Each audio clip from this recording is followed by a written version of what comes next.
So, Rachel, we always are talking about unmet needs in women's health. We've obviously covered menopause. We've covered fertility. We've covered, social justice when it comes to sexual and reproductive health. But it's really cool to think about approaching this from the totally different angle of the world that you live in, which is the financial world. So I am super excited to learn more about investing and where do these startups go to get their real, wheels on the ground. And the theme we can see over and over and over again, and we say it with Carli Sapir, who's the founding partner of Amboy Street Ventures, is even investors are building their theses, just like founders are building their companies, arising out of a personal concern that they didn't think was well addressed by the available options. So it's exciting to hear more. And one of the things we'll delve into with Carli that we haven't done before is the idea of male contraception, which is a whole new and growing world, which has lots of implications in terms of who's in charge, where the trust is this a better solution? So we'll look forward to learning more about that as well. Absolutely. I'm fascinated by that. Of course, I don't want that to put me out of business in terms of providing female contraception, but I digress. I think that part of your business is absolutely safe. With that, let's talk to Carli. Welcome to the Business of the V. Hello, friends and colleagues. I'm Dr. Alyssa Dweck. And I'm Rachel Braun-Sherrill.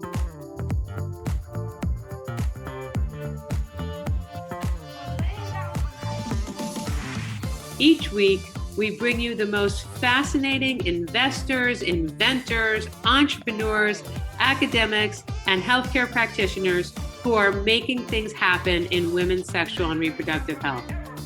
If you are a woman, know a woman, have a business, or care about your V health and wellness, fasten your seatbelts and listen in to another informative and inspiring episode. We are so excited to welcome our guest today, Carli Sapir, who is the founding partner at Amboy Street Ventures. The company has a very unique focus and investment thesis. We'd love to learn more about it. Welcome, Carli. Thank you. I'm really excited to be here. Thanks for having me. It's our pleasure. So jump right in. Tell us a little bit about your background and how you decided to be the founder of Amboy Street Ventures and what really the vision and the objective is. My background, I started my career first in engineering and then moved into the private equity space. And while I was in private equity, I was coming into contact with a lot of different types of investors, including family offices, angel investors, even VC funds. And a lot of my friends had amazing companies.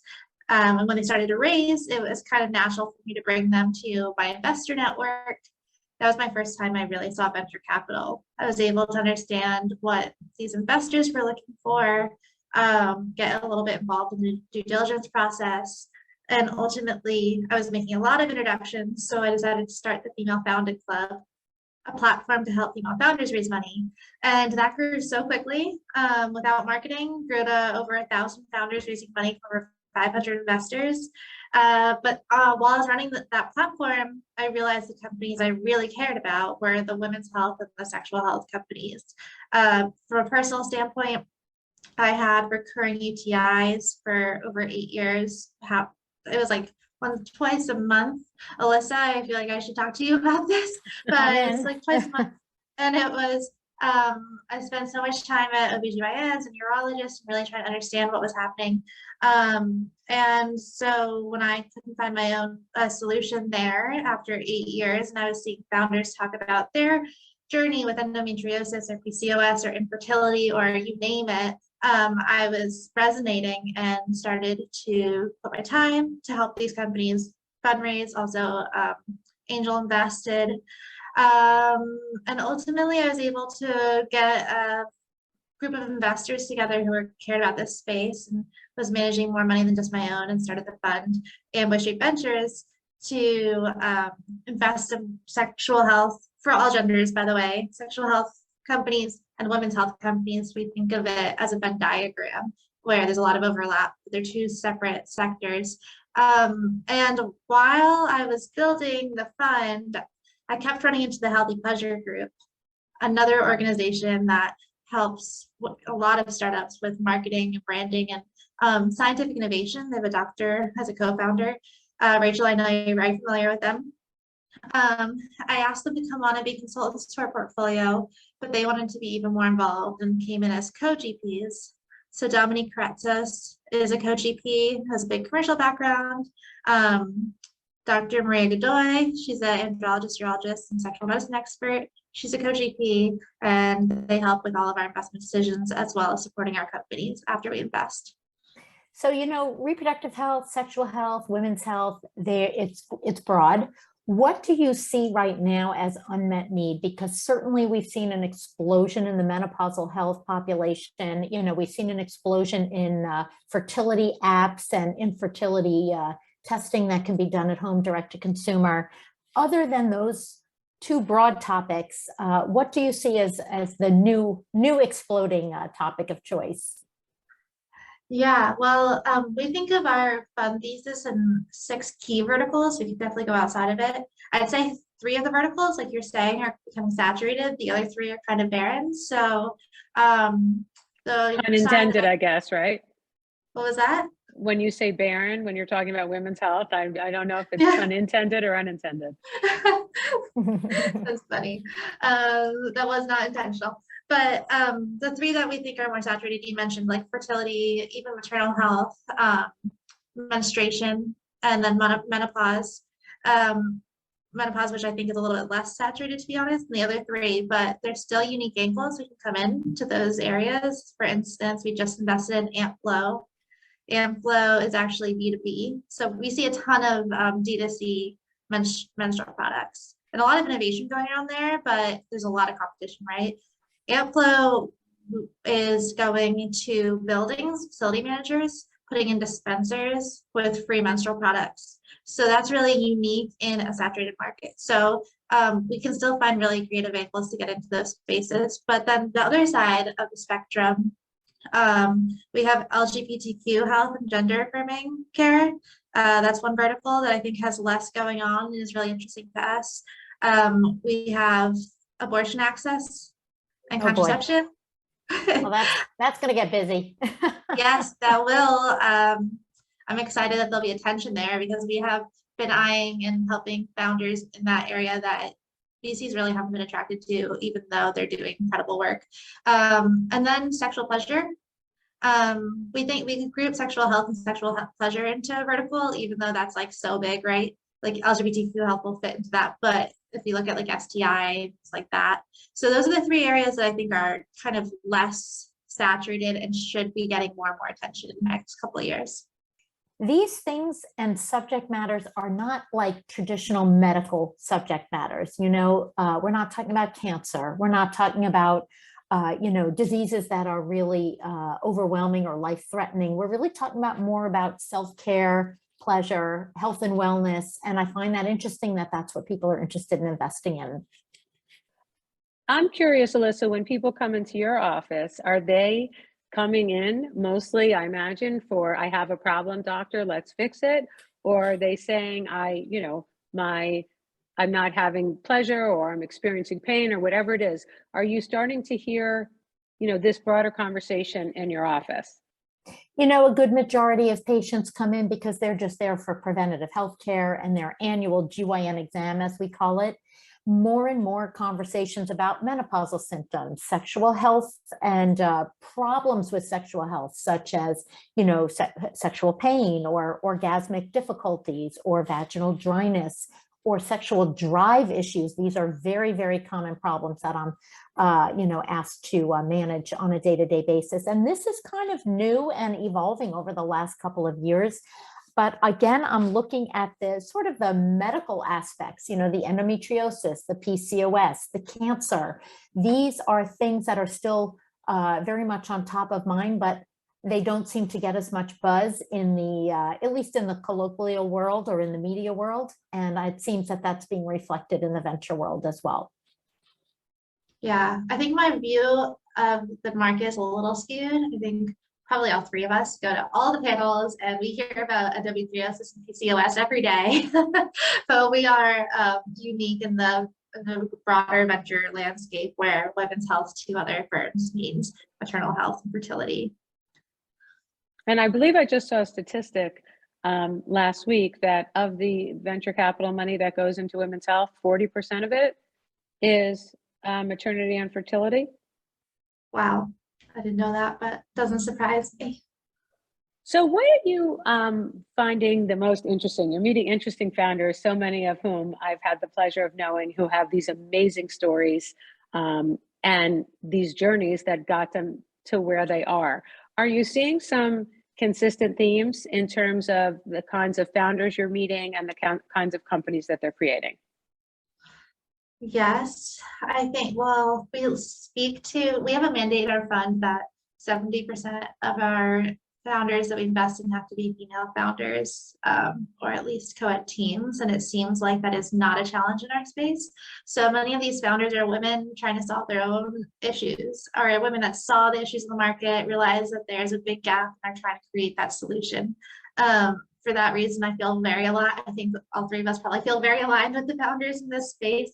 But another trend I'm seeing is what I've been saying this for a while. I think a lot of people have that sex education is huge. Not only sex education, but education on sexual health problems is massive and not really existing. Like when I had my recurring UTIs, it was impossible to find information on what was going on other than like pee after sex, right? And so many of these founders not only want to make either products or apps, but also want to make this education piece to it, which I think is incredible. And I think because these founders are bringing the education up with their companies, we will have a world 5 years even that will be so much more knowledgeable.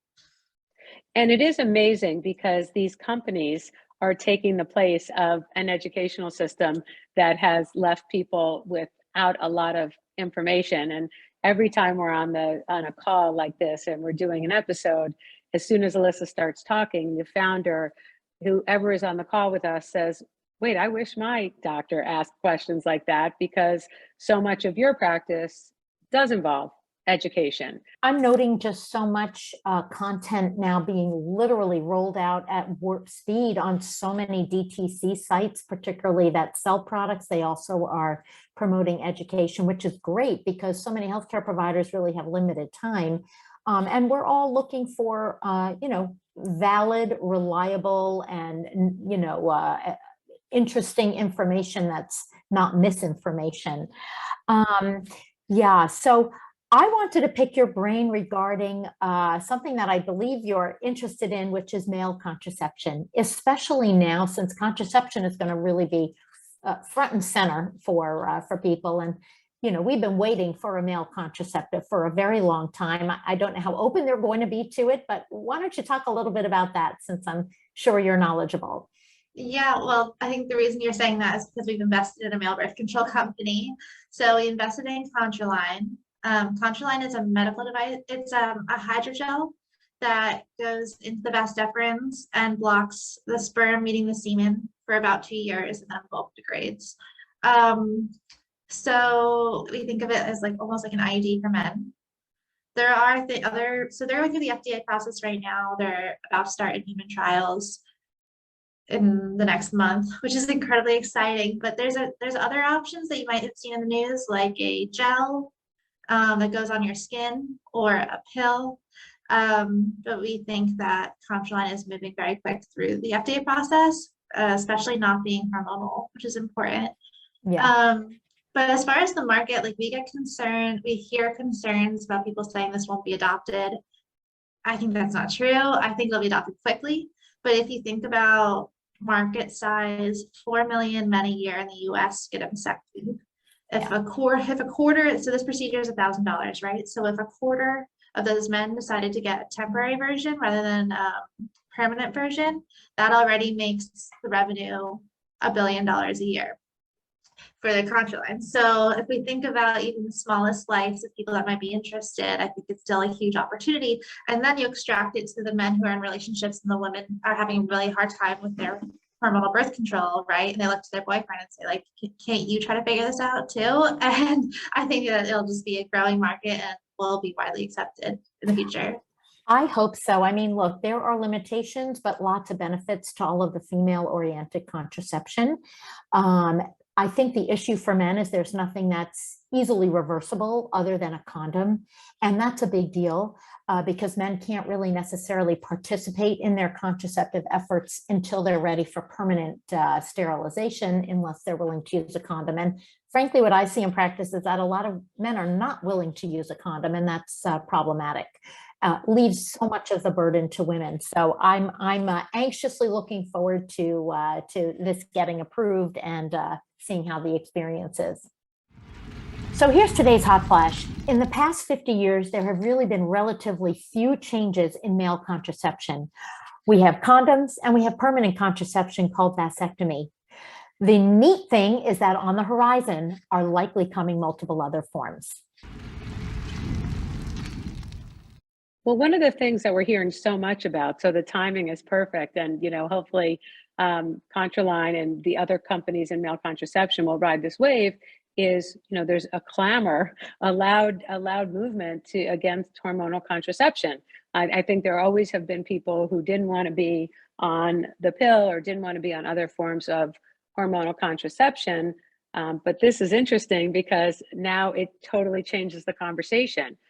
Do you have patients come in, Alyssa, at this point? I mean, maybe they're on I know your patient population is getting older, but who are maybe on birth control because they're at the beginning of perimenopause, or because they're trying to manage their hormones in some way. How will this fit into sort of the arsenal of things you can recommend?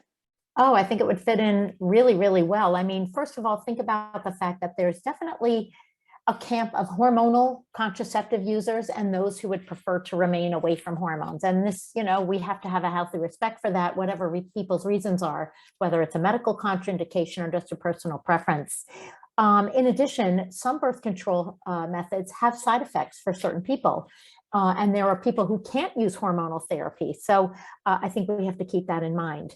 I think that women are going to have to really be cognizant of trusting that their male partner will actually use the contraception that they say they are, because I hear stories about that all the time, that their male counterparts, well, I thought you were using birth control, and then no, I thought you were using birth control. So it's can be a little dicey. In regard to the whole perimenopausal transition, I have to make that plug that if you're having sex and you're still having a period, you still need contraception if the potential for pregnancy is there. So this could be an opportunity for male birth control to take hold. And think about the fact that for women to have permanent sterilization, I mean, they have to undergo anesthesia, many times general anesthesia, and it's that can have risks in and of itself. So I think there's a ton of opportunity for a male option other than a condom. So Carli, in addition to your investment thesis, which is unique, talk a little bit about how you work with the Healthy Pleasure Group, who you mentioned was a general partner, and how that will help your portfolio companies, or what was the vision behind partnering with them? So we wanted to be able to support our companies with more than just capital, especially in a space where there's a lot of hurdles to grow a startup. So the two founders of the Healthy Pleasure Group, they actually originally had their own startup. They had a vibrator company. As they tried to grow it, they were facing struggles, and realized that they could start a consulting agency to help all these companies pass the hurdles that they were already also facing as a startup. So recognizing that there's some hurdles that are just going to be universal, like for instance, the advertising struggles that we see for every company that's D2C. So they've come in to help each of our portfolio companies with a consulting project through the Healthy Pleasure Group. They also, Dominique and Dr. Marie Godoy, we call her Mafe, they both sit on my investment committee as well. So I'm able to get their commercial medical perspectives before we make any investment and hear their opinion. But the main value add I see with the Healthy Pleasure Group is supporting our companies after we invest. And given we've heard these stories, you talked about the struggles with advertising. Also, there's clear challenges with raising first-time funds, and then add to that you're talking about categories that the three of us are quite comfortable with, and many, many people we know, but maybe not the average person. Who are you finding are the investors, the limited partners, who are most interested in investing in your fund to give you the capital to fund these other companies? Yeah, we're having the most success with family offices. They're interested in accessing unique market opportunities, and that's how they feel about Amboy Street, from my experience.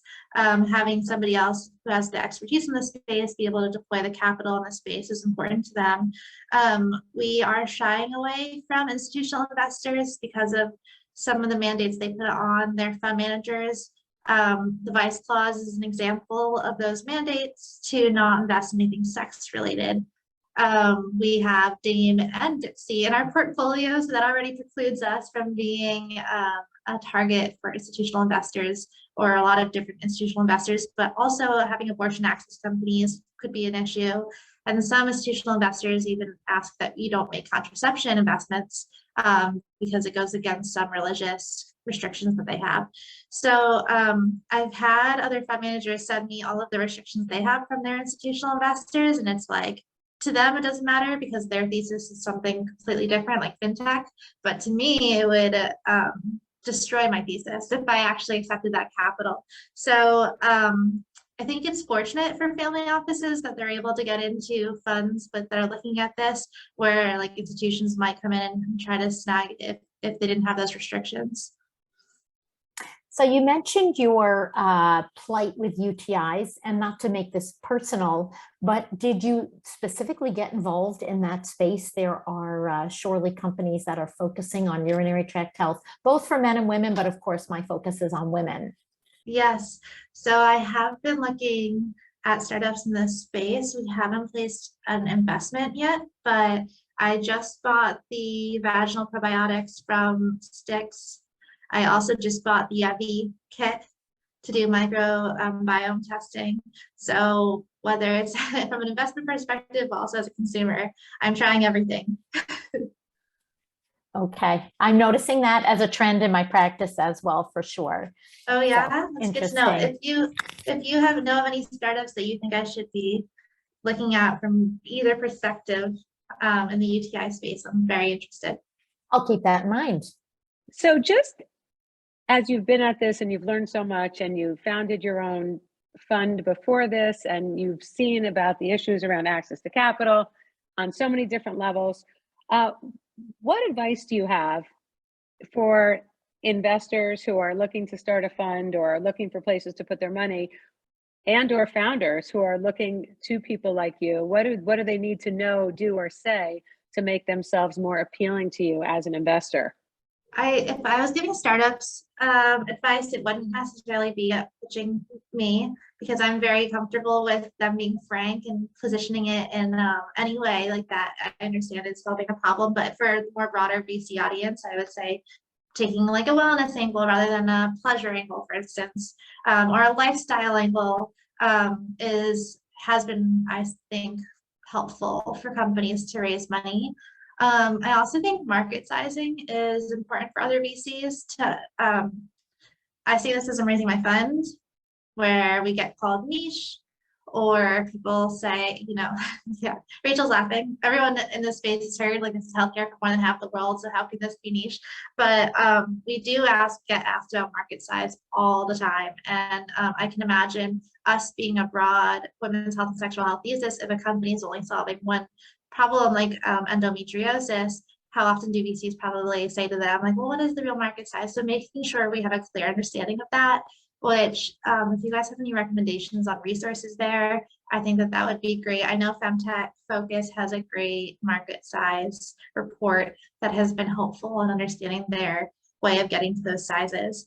I was just going to add to that, market size is one thing, but I think also, really appreciating the effect on quality of life and workplace efficiency and productivity is huge. And there are numbers that are accessible, and, that makes all the difference in women's health.